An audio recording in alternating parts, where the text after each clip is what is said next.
இவ்வவயத்தை பாலித்திட வைத்த பாட்டுத் தலைவன் என் பாரதியை வணங்கி, ஆண்டுகள் ஆக ஆக வயது ஏற ஏற இளமை கூடும் பேரதிசயம் பெற்ற என் தமிழன்னையை வணங்கி, தன்னை விட உயரத்தில் நிற்க வைக்க, எங்களை தரணியை ஆள வைக்க முழு மூச்சாய் எங்களுக்காக உழைக்கும் ஆசிரியர் பெருமக்களை வணங்கி, அறியாமையை சுருக்கி அறிவை பெருக்கி நாளை சூரியனை போல் ஒளி வீச காத்திருக்கும் என் இளம் காளையர்களே, கன்னியர்களே, வருங்கால தேவைகளே, எதிர்கால மேதைகளே, உங்கள் அத்துணை பேரையும் சிரம் தாழ்ந்து வணங்கி பேசப் போகிறேன். என் தலைப்பில் இறங்கி போராடி பெற்றுவிட்டோம் சுதந்திரத்தை, கொண்டாடி மகிழ்வோம் சுதந்திர தினத்தை. சுதந்திர தின வாழ்த்துக்கள்.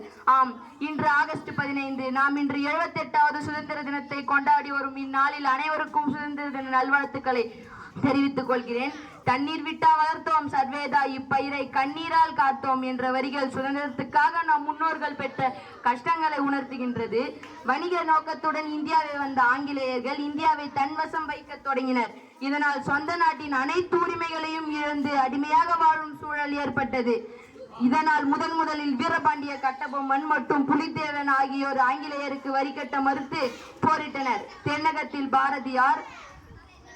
பாரதியார், வேலு நாச்சியார், வ.உ.சி., திருப்பூர் குமரன், காமராஜர் ஆகியோர் சுதந்திரத்துக்காக குரல் கொடுத்தனர். ஒன்றுபட்டால் உண்டு வாழ்வு என்ற வரிகளுக்கு ஏற்ப நாம் அனைவரும் சாதி, மத, மொழி வேறுபாடுகள் இருந்தாலும் நாம் அனைவரும் இந்தியர் என்ற பெருமையுடன் வாழ்வோம். பேசுவதும் எழுதுவதும் நன்மைக்காக, பெருமை பெற்றால் அது உதவும் நாட்டுக்காக. ஆறறிவு கொண்டது எதற்காக, ஆய்ந்து பார்க்கணும் அதற்காக.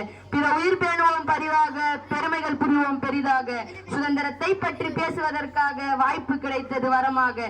பயன்படுத்தினேன் சரியாக, நன்றி கூறுகிறேன் முறையாக. வணங்கி முடிப்பதே தமிழ் நரம், வணங்குவது என் இருகரம். விடை பெற்று செல்கிறேன் பேச்சை நிறுத்தி. வாய்ப்பளித்த அனைவருக்கும் நன்றியை செலுத்தி. நன்றி, வணக்கம்.